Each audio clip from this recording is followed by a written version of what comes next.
চৌধুরী মহাশয় একজন বিহানের একজন শুভানুধ্যায়ী অবসরপ্রাপ্ত সরকারি কর্মী।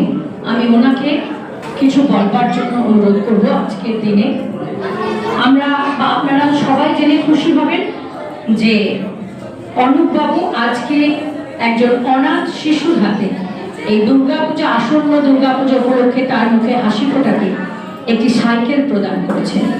এইভাবে করতালির মাধ্যমে ওনাকে সম্মান জানাই।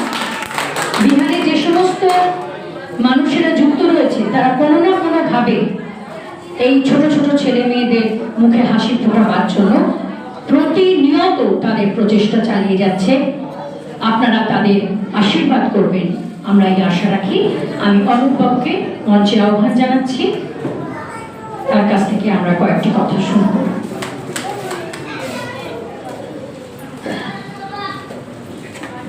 নমস্কার। মঞ্চে বিশিষ্ট সম্মানীয় অতিথি এবং দর্শক হিসেবে মায়েরা তাদের ছেলে মেয়েদের আমি অত্যন্ত স্নেহের ভালোবাসা দিয়ে আমার বক্তব্য শুরু করছি। এখানে আমি হুগলি জজকোর্ট থেকে 2016 সালে রিটায়ার করেছি। এখানে আমার পরিচিত শ্রমিক ধারা, চন্দনদি, টিফানন্দন দিয়ে আমার খুবই পরিচিত। ওদের সঙ্গে আমি কাজ করেছি এবং গত বছর দীপেনাথ নন্দী আমাকে প্রথম এই গ্রুপে অ্যাড করে এবং ওতপ্রোতভাবে আমি এই গ্রুপের সঙ্গে জড়িত।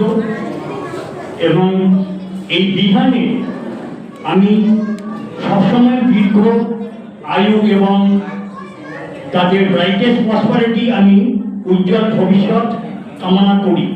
এবং আমি চাই বিহান শুধু আরামবাগ কেন্দ্রিক না হয়ে হুগলি জেলা এবং হুগলি জেলার পার্শ্ববর্তী যে জেলাগুলো বাঁকুড়া, পুরুলিয়া অত্যন্ত যারা পিছিয়ে আছে, যে সমস্ত জেলাগুলো অত্যন্ত পিছিয়ে জেলাগুলোর জন্য বিহান তাদের আরো কাজকর্ম সম্প্রসারিত করে। এবং আস্তে আস্তে আমি 100% নিশ্চিত বিহান আগামী 2-3 বছরের মধ্যে শুধু ওয়েস্ট বেঙ্গল কেন, ওয়েস্ট বেঙ্গলের বাইরেও তাদের শাখা পোশাখা সম্প্রসারিত করবে। আজকের এই শুভ দিনে বিহানের যে অত্যন্ত যারা অবহেলিত হ্যান্ডিক্যাপ অনাথ শিশুদের এই যে বস্ত্র বিতরণ, এই কাজকে আমি অত্যন্ত সাধুবাদ জানাই।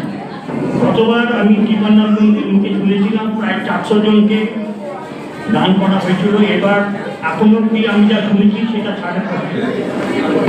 এবং আমি চাই প্রতি বছর এটা আস্তে আস্তে 550 কেন 600, 700 আরো ছড়িয়ে যাক।